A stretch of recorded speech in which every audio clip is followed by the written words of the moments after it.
CGCP 2132 by Chesthetica. So this is a rather unusual position. White has a bishop, knight and 3 pawns, 2 of them close to promotion, and black has 2 bishops, 2 knights and a pawn. So black is technically ahead by about a minor piece and a pawn, or 4 Shannon pawn units. So one of the obvious things to do here would be to maybe capture this e pawn, which is also close to promotion.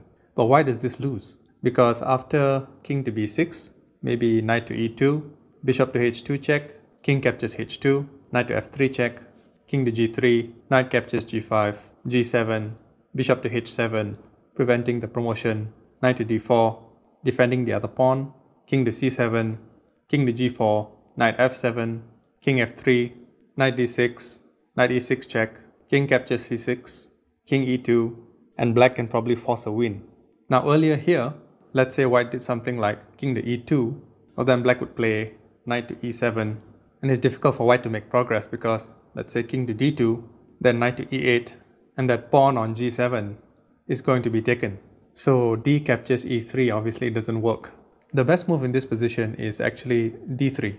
So here black might try bishop to f2 check, and then after king to h3, maybe e2, and then g7. You can see the purpose of the d3 move now. It blocks off the c2 bishop from being able to prevent the promotion by moving to h7. Black counters with knight to f3. Now if here g8 equals to queen, knight captures g5 check. If king to g4, then knight to f6 check, forking the king and queen.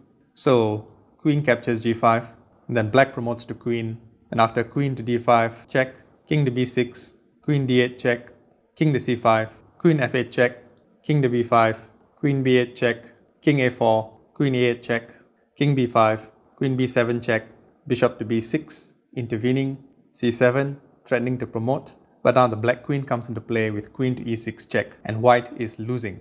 So that's why white does not promote the pawn. Instead, white plays bishop to d8 check. The knight intervenes on b6, and now knight captures e2. After bishop to b3, guarding the g8 promotion square, white plays c7, and then black prevents the c8 promotion square with knight to c8. Then we could have maybe king to g2, bishop d4, king captures f3, bishop captures g7, and this is a draw if white continues to play well. Because assuming the bishop and knight are exchanged off, then white has 2 pawns against black's lone bishop. A lone bishop cannot win, and the bishop is capable of stopping 2 pawns if the side with the bishop doesn't make too many critical mistakes. Hope you enjoyed this one. Until next time.